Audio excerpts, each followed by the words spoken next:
السلام علیکم ورحمۃ اللہ وبرکاتہ۔ الحمد للہ رب العالمین والصلاة والسلام علی شمس الہدایۃ والیقین۔ اعوذ باللہ من الشیطان الرجیم، بسم اللہ الرحمن الرحیم۔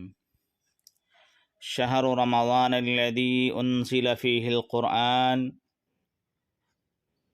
صدق اللہ مولانا العظیم وصدق رسولہ النبی الامین الکریم، ونحن على ذلك لمن الشاہدین والشاکرین، والحمد للہ رب العالمین۔ وقال النبی صلی اللہ علیہ وسلم: اللہم بارک لنا فی رجب وشعبان وبلغنا رمضان۔ عن انس بن مالک قال كان رسول الله صلى الله عليه وسلم اذا دخل رجب قال اللهم بارك لنا في رجب وشعبان وبلغنا رمضان، او كما قال عليه الصلاة والسلام۔ محترم سامعین کرام، اللہ تبارک و تعالی کا لاکھ لاکھ شکر و احسان ہے کہ اس نے ہمیں اور آپ کو نبی پاک صلی اللہ علیہ وسلم کی امتی میں پیدا فرمایا۔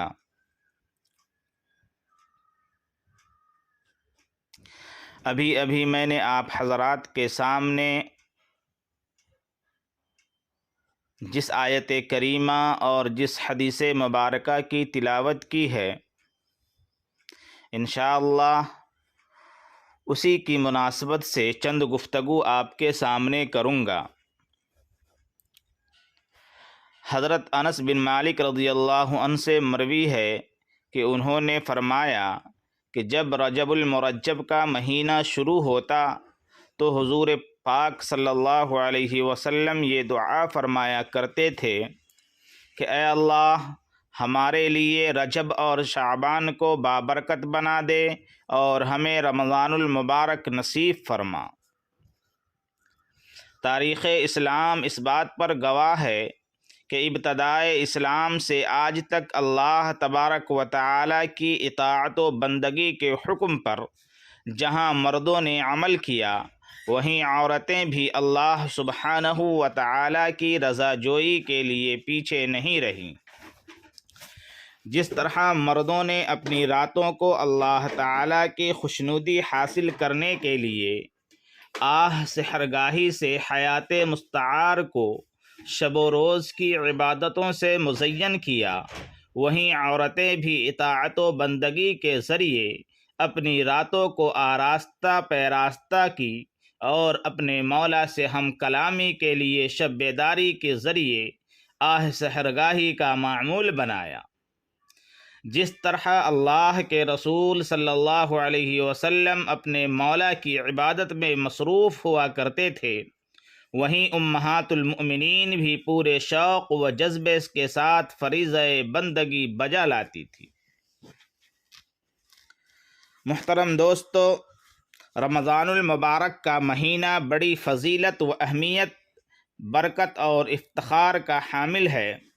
اس مبارک مہینے کو مسلمانوں کے لیے نفع بخش، نیکی، تقرب الہی اور نجات یافتہ ہونے کے لیے خاص طور پر مختص کیا گیا، تاکہ باقی کے 11 مہینے کی لاپرواہی، دین سے بعد، عبادات سے غفلت اور فرائض و نوافل سے سستی کا کفارہ ادا کر کے مکمل طور پر قرب خداوندی حاصل کیا جائے اور اپنے پروردگار کی خوشنودی کے لائق بنا کر جنت کا مستحق بنایا جائے۔ رمضان المبارک چونکہ بے حد مقدس، متبرک اور پاکیزہ مہینہ ہے، اسی ماہ میں قرآن مجید کا نزول ہوا، جیسا کہ قرآن مجید میں اللہ تبارک و تعالی کا ارشاد ہے: شہر رمضان الذی انزل فیہ القرآن، کہ قرآن مجید کو رمضان المبارک کے مہینے میں اتارا گیا۔ بعض مفسرین کے قول کے مطابق قرآن مجید کے نزول کا جو آغاز جبل نور غار حرا کے دامن سے اقرا کے ذریعے ہوا، وہ بھی ماہ رمضان المبارک ہی کی بابرکت ساعتوں میں ہوا۔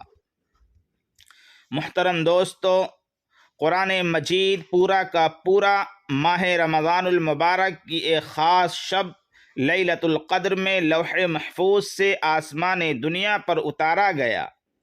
معلوم ہوا کہ رمضان المبارک کا قرآن مجید سے گہرا، مستحکم اور بنیادی تعلق ہے۔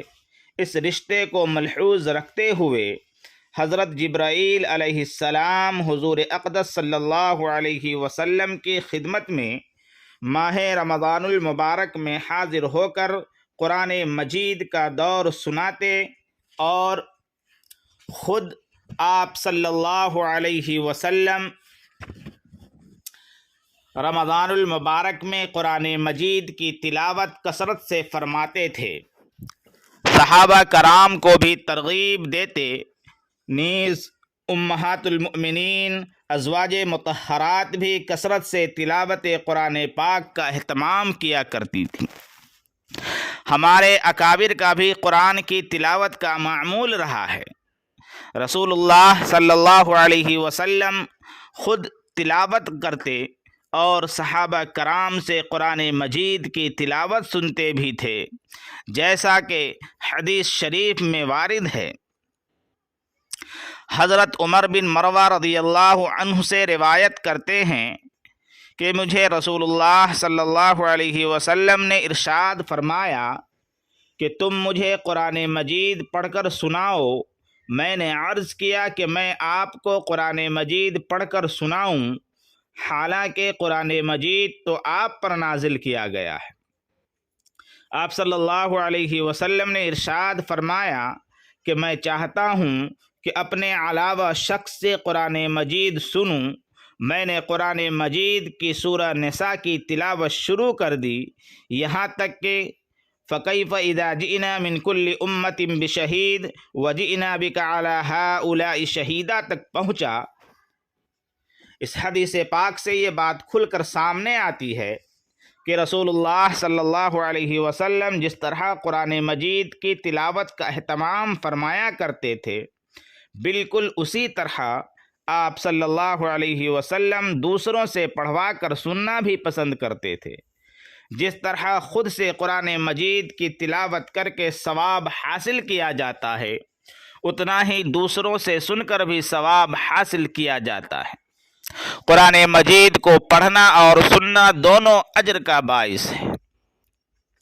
رمضان المبارک کے مہینے میں عموماً مرد حضرات تو قرآن مجید کی تلاوت کا اہتمام کرتے ہیں، لیکن عورتیں اس میں بہت زیادہ کوتاہی کرتی ہیں۔ حالانکہ عورتیں بھی کچھ حد تک کوشش کر کے تلاوت کرنے اور قرآن مجید نہ پڑھنے آنے کی صورت میں دوسروں سے سن کر وہ ثواب و فضیلت حاصل کر سکتی ہے۔ محترم بزرگوں اور دوستو، روزے کی فضیلت اور فرضیت۔ رمضان المبارک کے مہینے میں ہر مسلمان عاقل بالغ مرد اور عورت پر روزے فرض کیے گئے، جیسا کہ ارشاد خداوندی ہے، یا ایھا الذین آمنوا کتب علیکم الصیام کما کتب علی الذین من قبلکم لعلکم تتقون، کہ اے ایمان والو، تم پر روزے فرض کیے گئے ہیں جیسا کہ تم سے پہلے کے لوگوں پر روزے فرض کیے گئے تھے، تاکہ تم پرہیزگاری حاصل کر سکو۔ اس آیت میں رمضان المبارک کے روزے کی فرضیت کو بتایا گیا ہے۔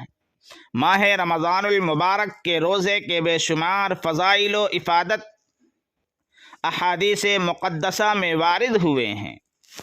حضرت ابو ہریرہ رضی اللہ عنہ سے مروی ہے کہ رسول اللہ صلی اللہ علیہ وسلم نے روزے کی فضیلت بیان کرتے ہوئے فرمایا، من صام رمضان ایمانا و احتسابا غفر له ما تقدم من ذنبہ، کہ جس نے ایمان کی حالت میں ثواب کی نیت سے رمضان المبارک کے روزے رکھے، ان کے پچھلے گناہ معاف کر دیے جاتے ہیں۔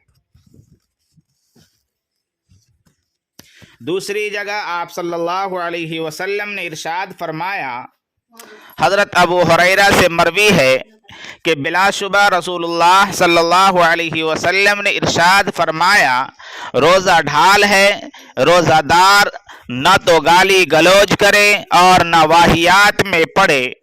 اگر کوئی شخص روزہ دار سے جھگڑنے کی کوشش کرے یا اسے برا بھلا کہے تو روزہ دار کو چاہیے کہ اس سے کہے کہ میں روزہ ہوں، 2 مرتبہ قسم ہے اس ذات کی جس کے قبضے میں میری جان ہے، روزہ دار کی منہ کی بدبو اللہ تعالی کے نزدیک مشک کی خوشبو سے زیادہ پسندیدہ ہے، یعنی جو بدبو کھانے پینے اور شہوت سے بچنے کی وجہ سے آتی ہے۔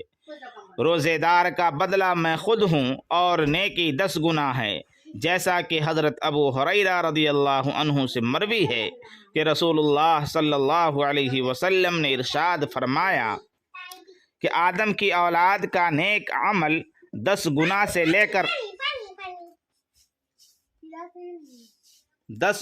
لے کر 700 گنا تک جتنا اللہ چاہے اضافہ کر دیتا ہے۔ اللہ تعالی نے فرمایا روزہ اس سے مستثنی ہے، کیونکہ روزہ میرے لیے ہے اور میں اس کا بدلہ ہوں۔ مذکورہ احادیث مبارکہ سے یہ بات واضح ہو جاتی ہے کہ تمام اعمال صالحہ کا ثواب صدق نیت اور اخلاص کی وجہ سے 10 گنا سے بڑھ کر 700 گنا تک، بلکہ بعض مرتبہ اس سے بھی زیادہ ہوتا ہے۔ لیکن روزے کا ثواب بے حد اور بے اندازہ ہے۔ روزے کا ثواب کسی ناپ تول اور حساب و کتاب کا محتاج نہیں ہے، اس کی مقدار اللہ تعالی کے سوا کوئی نہیں جانتا۔ محترم بزرگوں اور دوستوں، روزے کی فضیلت کے اسباب مندرجہ ذیل ہے جو میں آپ کو بتاتا چلوں۔ نمبر 1، روزہ لوگوں سے پوشیدہ ہوتا ہے، اللہ تعالیٰ کے سوا کوئی نہیں جان سکتا جب تک کہ دوسری عبادتوں کا یہ حال نہیں ہے، کیونکہ دیگر عبادتوں کا حال لوگوں کو معلوم ہو سکتا ہے۔ اس اعتبار سے روزہ خالص اللہ تعالیٰ کے لیے ہے۔ مذکورہ حدیث کے جملے فَإِنَّهُ لی سے اپنی طرف اشارہ کیا ہے۔ نمبر 2، روزے میں نفس کشی، مشقت اور جسم کو صبر و تحمل کی بھٹی سے گزرنا پڑتا ہے۔ اس میں بھوک، پیاس اور دیگر خواہشات نفسانی پر صبر کا مظاہرہ کرنا پڑتا ہے، جبکہ دوسری عبادتوں میں اس قدر مشقت اور نفس کشی نہیں ہے۔ نمبر 3، روزہ میں ریاکاری کا عمل دخل نہیں ہوتا، جبکہ دوسری ظاہری عبادات جیسے نماز، حج، زکوٰۃ وغیرہ میں ریاکاری کا شبہ ہو سکتا ہے۔ کھانے پینے سے استغنا اللہ کی صفات میں سے ہے۔ روزہ دار گرچہ اللہ تعالیٰ کی اس صفت سے متشابہ تو نہیں ہو سکتا، لیکن وہ ایک اعتبار سے اپنے اندر یہ وقتی طور پر صفت پیدا کر کے اللہ تعالیٰ کی رضا جوئی کی کوشش کرتا ہے۔ نمبر 5، روزہ کے ثواب کا علم اللہ تعالیٰ کے سوا کسی کو معلوم نہیں، جبکہ دیگر عبادات کے ثواب کو اللہ تعالیٰ نے مخلوق پر ظاہر کر دیا ہے۔ نمبر 6، روزہ ایسی عبادت ہے جس کے اجر و ثواب کو اللہ تعالیٰ کے سوا کوئی نہیں جان سکتا، حتیٰ کہ فرشتے بھی معلوم نہیں کر سکتے۔ نمبر 7، روزے کے ثواب کی نسبت اللہ تعالیٰ کی طرف عظمت و بلندی اور شرف و مرتبہ کے لیے ہے، جیسا کہ بیت اللہ کی نسبت محض تعظیم و تکریم اور شرف و قدر کی باعث ہے، ورنہ تمام مسجدیں اللہ تعالیٰ کے گھر ہیں۔ نمبر 8، روزہ دار اپنے اندر ملکوتی صفات پیدا کرنے کی کوشش کرتا ہے، اس لیے کہ یہ صفات اللہ تعالیٰ پسند فرماتے ہیں۔ روزہ دن بھر بھوکا رہنے کا نام ہے، یعنی طلوع صبح صادق سے غروب آفتاب تک کھانا پینا اور نفسانی خواہشات سے پرہیز کرنا ہے۔ ساتھ میں جھوٹ، غیبت، چغل خوری، حرام خوری، بہتان تراشی، طعنہ زنی، جھگڑے فساد اور تضییع اوقات کی مجلسوں سے بچنا ہے۔ رسول اللہ صلی اللہ علیہ وسلم نے خاص طور پر رمضان المبارک کے مہینے کے لمحات کو مکمل طور پر گناہ سے بچ کر گزارنے کی تاکید کی ہے، تاکہ روزہ دار کا روزہ عیوب و نقائص سے پاک رہ سکے، کسی طرح کا روزے میں کھوٹ نہ رہے۔ ایک مشہور حدیث اس ضمن میں وارد ہوئی۔ محترم بزرگوں اور دوستوں، رسول اللہ صلی اللہ علیہ وسلم کے زمانے میں دو عورتوں نے روزہ رکھا، پیاس کی شدت سے دونوں نڈھال ہوئی۔ نبی کریم صلی اللہ علیہ وسلم کو بتلایا گیا تو آپ صلی اللہ علیہ وسلم خاموش رہے۔ پھر دوپہر کو دوبارہ آپ سے عرض کیا گیا کہ وہ مرنے لگی ہے۔ آپ نے ان دونوں عورتوں کو بلوایا اور ایک بڑا پیالہ منگوایا، باری باری ان دونوں سے کہا کہ اس پیالہ میں قے کرو۔ دونوں نے خون اور پیپ کی قے کی، دونوں کی قے سے پیالہ بھر گیا۔ آپ صلی اللہ علیہ وسلم نے فرمایا کہ ان دونوں نے اللہ تعالیٰ کی حلال کردہ چیزوں یعنی کھانے پینے سے تو روزہ رکھا، اور اللہ تعالیٰ کی حرام کردہ چیزوں سے روزہ کھولتی رہی۔ یہ آپس میں بیٹھی ہوئی لوگوں کا گوشت کھاتی یعنی غیبت کرتی رہی۔ رمضان المبارک کے دنوں میں عام طور پر عورتیں کثرت کے ساتھ آپس میں مجلس لگا کر بیٹھتی ہیں، لا یعنی باتیں، فضول گپ شپ، غیبت اور بہتان تراشی کر کے اپنے روزے کو خراب کر لیتی ہیں، اور ان باتوں کو عورتیں عام طور پر ہلکا سمجھ کر اہمیت نہیں دیتی ہیں، انہیں گناہ کا احساس تک نہیں ہوتا، حالانکہ یہ بڑے جرائم میں سے اتنا بڑا جرم ہے کہ روزہ تو بھوک پیاس کی شدت کو برداشت کر کے رکھا جا رہا ہے، اس عظیم عبادت کو غیبت کی مجلس لگا کر بحث و مباحثے کے ذریعے برباد کر لیتی ہے۔ نبی کریم صلی اللہ علیہ وسلم نے مذکورہ واقعہ سے غیبت کی تباہ کاری، روزہ جیسے عظیم الشان عبادت کو بے حیثیت بنا دینے کی طرف اشارہ فرمایا ہے۔ غیبتوں، چغلیوں اور دیگر فضول کے بحث و مباحثے سے بچنے کے لیے خواتین اپنے اپنے گھروں میں قرآن مجید کی تلاوت کی مجلس آراستہ کرنے کا اہتمام کریں۔ اگر گھر کی عورتیں قرآن مجید کی تلاوت پر قدرت نہیں رکھتی ہیں یا روزے کی وجہ سے بھوک پیاس کی شدت ہے تو سماعت قرآن مجید کی مجلس برائے خواتین شروع کر دیں، اور پردے میں اس طرح کی مجلسوں کا گھر گھر اہتمام کیا جائے، چونکہ قرآن مجید کا پڑھنا، دیکھنا اور سننا یہ سب عبادت میں شامل ہے اور برابر اجر حاصل کرنے کا ذریعہ ہے۔ دن کے اوقات میں چند خواتین جمع ہو کر غیبت اور دیگر برائیوں میں مبتلا ہونے کے بجائے قرآن مجید کی تلاوت سماعت کرے تاکہ برائیوں سے محفوظ رہ سکیں۔ محترم بزرگوں اور دوستوں، شب قدر اور اس کی فضیلت۔ رمضان المبارک کی راتوں میں سے ایک رات شب قدر کہلاتی ہے، جو بہت ہی قدر و منزلت اور خیر و برکت کی حامل رات ہے۔ اس رات کو اللہ تعالیٰ نے 1000 مہینوں سے افضل قرار دیا ہے، اور 1000 مہینے کے 83 برس 4 ماہ بنتے ہیں، اس لیے خیر من الف شہر کہہ کر اس امر کی طرف اشارہ فرمایا گیا ہے کہ اللہ کریم جتنا زیادہ اجر عطا فرمانا چاہے گا عطا فرما دے گا، اس اجر کا اندازہ انسان کے بس سے بالکل باہر ہے۔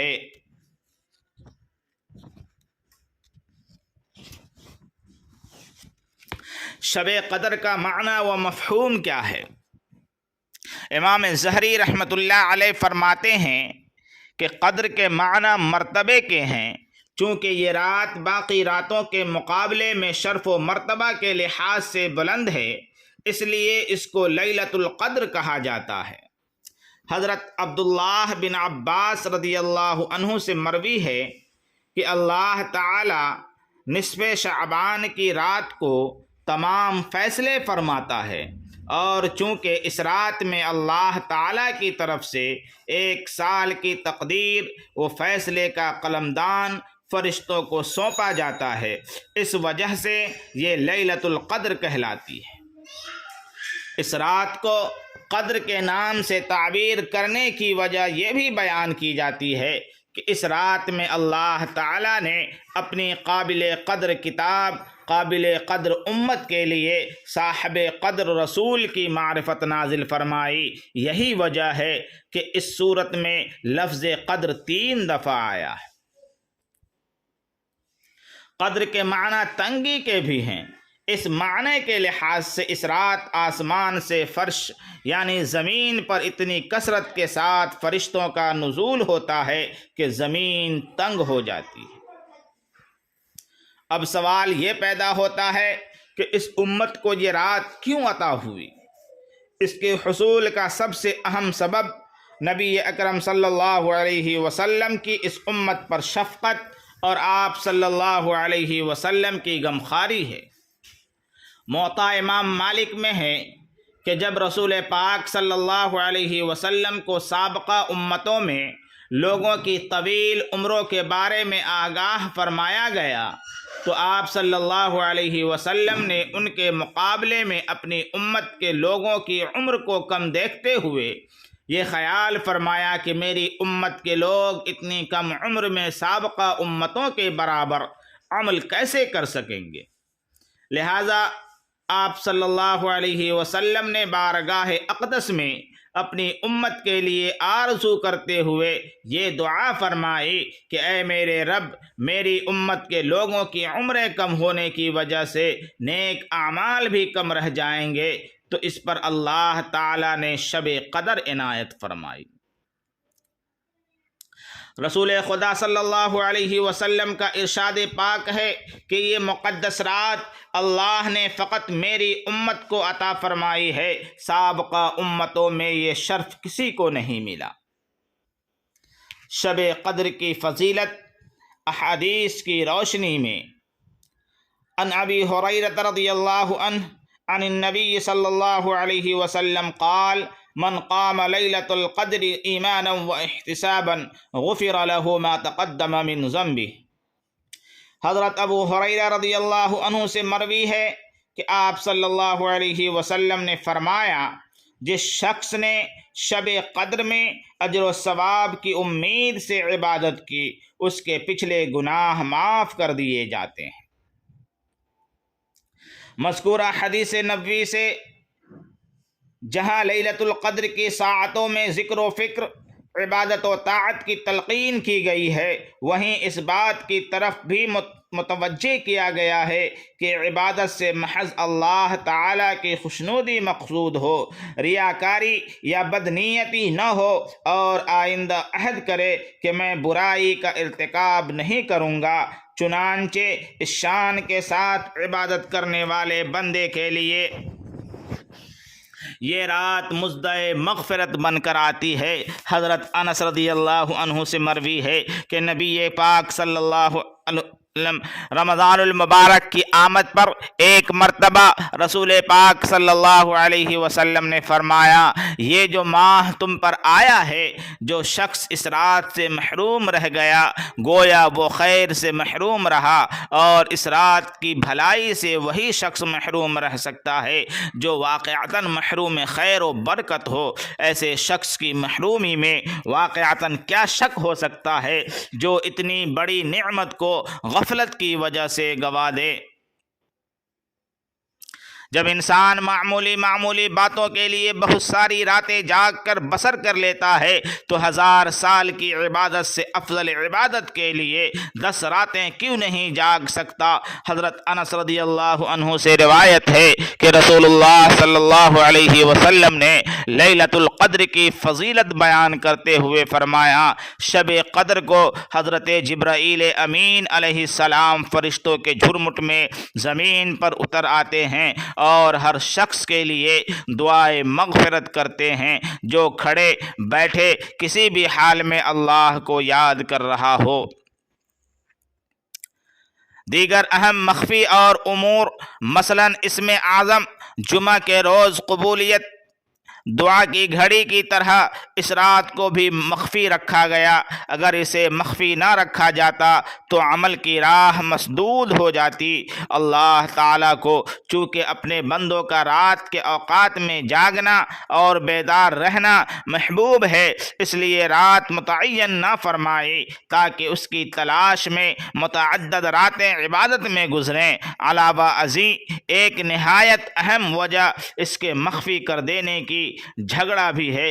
حضرت عبادہ بن صامت رضی اللہ عنہ سے مروی ہے، حدیث میں موجود ہے، ایک مرتبہ رسالت مآب صلی اللہ علیہ وسلم شب قدر کے تعین کے بارے میں آگاہ کرنے کے لیے گھر سے باہر تشریف لائے، لیکن راستے میں دو آدمی آپس میں جھگڑ رہے تھے۔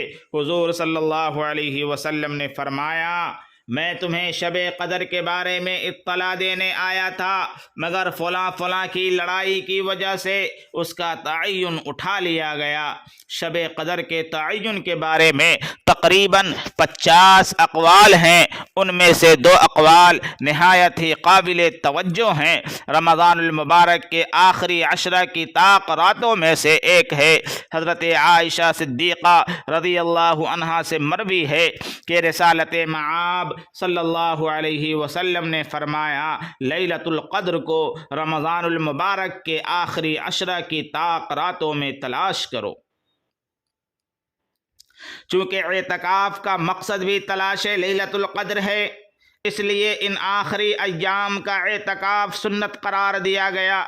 نبی اکرم صلی اللہ علیہ وسلم کو جب تک اللہ تعالیٰ نے اس قدر شب قدر کی تعین سے آگاہ نہیں فرمایا تھا، آپ صلی اللہ علیہ وسلم اس کی تلاش کے لیے پورا رمضان اعتکاف کرتے تھے، لیکن جب آگاہ فرما دیا تو وصال تک صرف آخری عشرہ کا اعتکاف فرماتے رہے۔ رمضان المبارک کی 27ویں شب قدر ہے۔ جمہور علماء کی یہی رائے ہے۔ امام قرطبی فرماتے ہیں، علماء کا شب قدر کے تعین کے بارے میں اختلاف ہے، لیکن اکثریت کی رائے یہی ہے کہ لیلۃ القدر 27ویں کی شب ہے۔ محترم بزرگوں اور دوستو، علامہ آلوسی رحمۃ اللہ علیہ لکھتے ہیں، علماء کی اکثریت کی رائے یہ ہے کہ طاق راتوں میں سے 27ویں ہے۔ ترجمان القرآن حضرت عبداللہ بن عباس رضی اللہ عنہ اور قاری قرآن حضرت ابی بن کعب رضی اللہ عنہ کی بھی یہی رائے ہے کہ رسالت مآب صلی اللہ علیہ وسلم نے جو اس کی علامت بیان فرمائی ہے وہ اسی رات میں پائی جاتی ہے۔ سیدنا حضرت عبداللہ بن عباس رضی اللہ عنہ 27ویں کو شب قدر قرار دیتے ہوئے 3 دلیلیں بیان کیا کرتے تھے، جس کو امام رازی نے اپنے الفاظ میں یوں بیان فرمایا ہے، لیلۃ القدر کے 9 حروف ہیں اور اس کا تذکرہ 3 دفعہ ہوا ہے اور مجموعہ 27 ہوگا۔ سورۃ القدر کے کل 30 الفاظ ہیں جن کے ذریعے شب قدر کے بارے میں بیان کیا گیا، لیکن اس صورت میں جس لفظ کے ساتھ اس رات کی طرف اشارہ کیا گیا ہے وہ ہی ضمیر ہے، اور یہ لفظ اس سورہ کا 27ویں لفظ ہے۔ سورت کے کل کلمات 30 ہیں اور ان میں ہی 27واں کلمہ ہے۔ سیدنا فاروق اعظم رضی اللہ عنہ نے حضرت ابن عباس رضی اللہ عنہ سے شب قدر کے تعین کے بارے میں سوال کیا تو انہوں نے فرمایا، اللہ تعالیٰ کو طاق عدد پسند ہے اور طاق عددوں میں سے بھی 7 کے عدد کو ترجیح حاصل ہے، کیونکہ اللہ تعالیٰ نے اپنی کائنات کی تخلیق میں 7 کے عدد کو نمایاں کیا ہے۔ مثلاً 7 آسمان، 7 زمین، ہفتہ کے 7 دن کے 7، طواف کے چکر بھی 7 ہیں، وغیرہ وغیرہ۔ محترم بزرگوں اور دوستو، بات کافی لمبی ہوتی چلی جائے گی، انشاءاللہ پھر وقت رہا تو رمضان المبارک کے فضیلت کے موضوع پر، اس کے برکات کے موضوع پر آپ لوگوں کے سامنے انشاءاللہ اور بھی باتیں ہوں گی، چنانچہ اس میں انہی باتوں پر اپنی باتوں کو ختم کرتا ہوں۔ وآخر دعوانا ان الحمد للہ رب العالمین۔